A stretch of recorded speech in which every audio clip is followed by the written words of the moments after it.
Greetings! In this video I'm going to show you how to rebuild the brake wheel cylinders on a 1947 CJ2A Willys Jeep.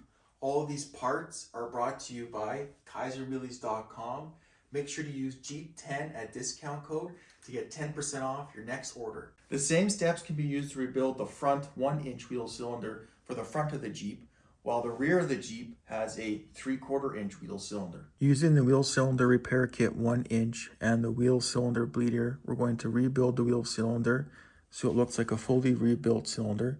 So starting at this wheel cylinder, we're going to flip it over and we're going to get our first rubber. This rubber has an indented side and a flat side. The indented side will go towards the spring side. The spring will be pushed into the indented side, and then we'll flip it over and push the spring into the wheel cylinder. But use your pinky on the other side just to hold the spring, and then we'll just push it down until the rubber is flush with the top of the wheel cylinder. Now flip over the wheel cylinder, and now we're going to have to do the same thing on the other side. Get your rubber.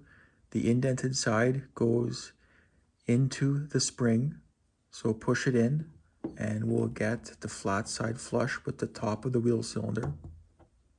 And now we have to move to the ends of the wheel cylinder. There's this slot.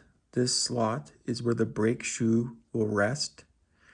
Now we have to put the dust cap onto this end, and we'll just push it all the way down until it seats. It'll kind of click when it seats all the way down.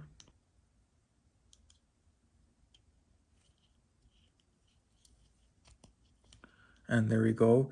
This one's fully seated down, as you can see right there. Now we move to the other side. Same steps apply. There we go. This one is now seated. Now we can install these. So we'll get our wheel cylinder again, and we'll just push this down onto this rubber. We'll have to hold this side so the spring doesn't pop out. And we'll push this in, and then this rubber needs to seat onto this slot.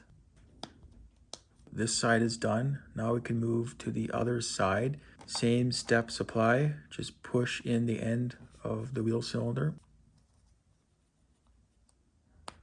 And the dust caps are fully seated on the wheel cylinder. And the last step is to put the wheel cylinder bleeder in. We'll just screw this in to this center top hole. Use a 1/4 inch wrench to tighten the wheel cylinder bleeder until it's snug. Final review of the wheel cylinder rebuild. The dust caps are installed on both sides and they're seated in that groove on the wheel cylinder. The wheel cylinder bleeder is installed. We'll do a quick test try to make sure it operates smoothly. Yes, it does. And that's how you rebuild the wheel cylinders. Make sure to use Jeep10 at discount code at CJ2A